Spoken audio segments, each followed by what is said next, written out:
Hello, അസ്സലാമു അലൈക്കും. എന്തൊക്കെ ഉണ്ട് എല്ലാവരും വർത്തമാനങ്ങളൊക്കെ? സുഖം തന്നെയല്ലേ? അപ്പം ഞാനിന്ന് പണിയൊക്കെ ഒരുങ്ങിയപ്പോൾ രണ്ട് ചെറിയ നമ്മളെ കുരുമുളകും തോട്ടം ഉണ്ടായിരുന്നു.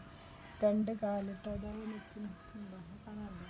അങ്ങനെ കുറച്ച് ചുമണ്ട്. അപ്പം ഞാനതൊക്കെ ഒന്ന് കൈ കൊണ്ട് എത്തനൊക്കെ പൊട്ടിച്ചു. ഇനി മേലെ ഒരു 5-6 കൂടി ഉണ്ട് കേട്ടോ. അത് കാക്കാനോടും പൊട്ടിക്കണം. കഴിഞ്ഞ പ്രാവശ്യമൊക്കെ തോനെ ഒരു 2-3 ഗ്ലാസ്സൊക്കെ കിട്ടി. പ്രാവശ്യം ഇപ്പോൾ ഒന്നും ഉണ്ടാവില്ല. അപ്പോൾ ഉള്ളത് ഞാൻ ഇങ്ങനെ പഴുത്ത് പോകുന്നുണ്ടപ്പോൾ പൊട്ടിച്ചത്. അപ്പോൾ നിങ്ങൾ കണ്ടു നോക്കി. ഇഷ്ടമാവുകയെന്ന് വെച്ചാൽ ലൈക്കും സബ്സ്ക്രൈബും കമൻറ്റൊക്കെ ചെയ്തിട്ട്. അപ്പം നീ കാക്ക വന്നിട്ട് ബാക്കി പൊട്ടിക്കണം കാണിച്ചാൽ നമ്മൾ പൊട്ടിച്ചത്. അപ്പോൾ അത് ഇറങ്ങണം, പഴുത്ത് പോകുന്നു മണിയൊക്കെ. അപ്പോൾ അത് കാരണം ഞാനിപ്പോൾ പൊട്ടിച്ചതേ. മണിയൊക്കെ പോയി ഒന്നാ താഴ്ത്തി ഇറക്കുന്നുണ്ട് കേട്ടോ. അപ്പോൾ അതാ കുരുമുളക് പൊട്ടിക്കലൊക്കെ കഴിഞ്ഞതാ കാക്ക ഇറങ്ങുന്നു കേട്ടോ. അപ്പോൾ മക്കൾ കഴിഞ്ഞ പ്രാവശ്യം 2 ഗ്ലാസ്സൊക്കെ കിട്ടി. ഇപ്രാവശ്യം ഒന്നുമില്ല, കുറച്ചുള്ളൂ.